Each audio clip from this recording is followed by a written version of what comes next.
Good morning. I'm here a week late with my Wuthering Heights movie review. I saw it last Tuesday, a few days after it came out, and then I got a gnarly cold, which you can hear in my voice probably. I'm still recovering from.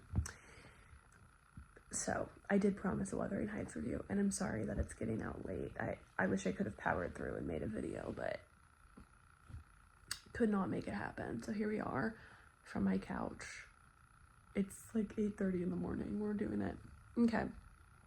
Wuthering Heights. So, full disclosure, I did not read the book in its entirety. So I thought I'd read this book in high school. Maybe I did, and I just don't remember it. But I just could have sworn I read this in high school, and I was going to reread it for the movie. I got 80 pages into the book, and I just had to DNF it. Like, it took me 2.5 weeks to read 80 pages. And meanwhile, like, when I like a book, I'll read hundreds of pages a day. And I could not get myself to read this book. For a multitude of reasons, it wasn't my thing, and I finally gave up and was just like, okay, I'm gonna go see the movie. I mean, majority of people were gonna see this movie without reading the book anyways. Why can't I be one of them? So I'm not comparing it to the book. I'm just evaluating it as a standalone film, as a movie watcher. And I've never seen any of the other film adaptations of Wuthering Heights, so. And take my opinion with a grain of salt, because I'm not a movie reviewer. I mean, I am, but I'm just a girl, just a gal that likes to watch movies. I kind of liked it. So there's been a lot of discourse about the casting decisions, but just as a standalone film, I did enjoy myself. The production design and the costuming obviously was brilliant and really beautiful, and I did like that. I will also say that I thought the first half was a lot weaker than the second. I guess I kind of struggled with the beginning and like the storyline of the child versions of Kathy and Heathcliff. I was not into that, and I just found myself like waiting for them to be adults so that the story could like really begin.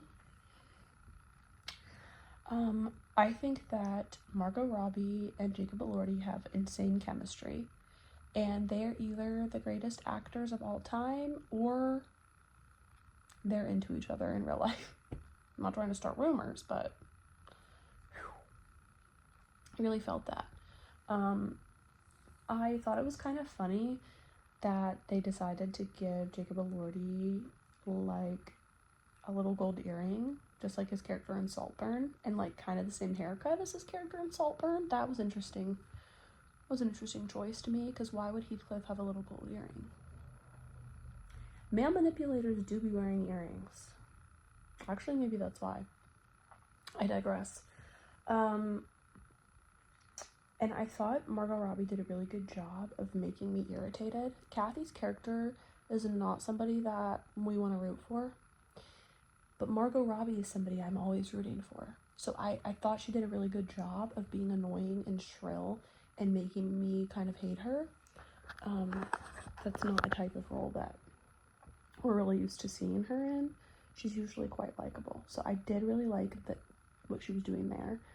I thought all the supporting cast was great. Like, I thought the acting was pretty good. I also was really into like the skin walls and the Hands fireplace and all of those little really interesting details at the manor, whatever it's called. I also thought the character choices with Isabella were kind of crazy, but in a way that I liked. I think if you're somebody who wanted a true book to movie adaptation, you already knew that this wasn't going to be that. If you're somebody who wants to go have a fun time and who likes to see pretty things, and you know, there's some good dialogue and some good yearning, and like, I did think it was enjoyable. I wish people would just like have fun at the movies sometimes. I love to critique a film as much as the next, but I do think that sometimes we can just have fun at the movies, and I don't think, like, I think that's what Emerald Fennell was trying to give us, was just like a fun time at the movies and seeing two beautiful people in a yearning, toxic, complicated love story. I just really think that's as deep as it needed to be.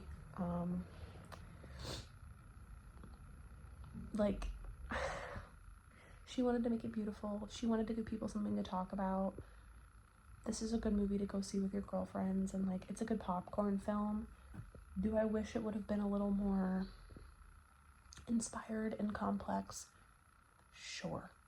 Was this my favorite movie of all time? Absolutely not. This is a 3-star movie for me. I'll see it again when it comes out on streaming in 6 months, maybe. Here's one thing I will say that is an unpopular opinion. I absolutely despised the soundtrack. I don't think that Charlie XCX made sense musically with what I was seeing on my screen. I felt like the super modern music completely took me out of it, and I liked it more when it was some of like the classic, like UK old type of music. It felt like Scottish to me, but I don't think it was, but like sort of like the bagpipe, all of that, with the like ethereal vocals. That was beautiful, and I wish it would have been more of that and less Charlie XCX. I don't like Charlie XCX's music. There, I said it on the internet. So I knew that wasn't going to be for me. And a lot of people are saying that's the only redeeming quality, which I think is interesting, because I felt like it took me out of it and like ruined parts of the movie for me. So I don't know. I loved like the symbolism of, again, like the skin walls, like the leeches on the skin walls. And I had a good time. Again, I don't think it needs to be like that deeply analyzed. If you don't like this movie, you're probably not watching this anymore. And that's okay. You don't have to like it. I'm used to being on the other end of things, so like not liking things that the majority likes is like normally where I stand on stuff. But I just had fun. So go have fun. If there are aspects of the casting and choices that were made that you're not gonna like, you don't have to go see the movie, like, or go see it anyways. I don't know, but I don't really understand like the super strong hate. Now, like, I saw this with my boyfriend, he didn't like it, but it's also not for his demographic, you know? So I don't know. This is a good movie for the girls. Just some beautiful people on the screen in beautiful costumes in front of a beautiful set. Just yearning and being toxic and kind of crazy. And I was into it. So that's my Wuthering Heights review. 3 out of 5 stars. Would see it again. Wouldn't recommend it for everybody. But there's no nudity in this, which I thought was an interesting and respectable choice. So that's it. That's all I have to say about Wuthering Heights, but I didn't hate it. So let me know your thoughts in the comments. But keep it respectful if you disagree with me, because I'm just a person telling you what I thought about a film. Okay. Thanks for listening. Thanks for watching. And I hope you're staying safe, happy, and healthy. And I will see you in my next video. Bye.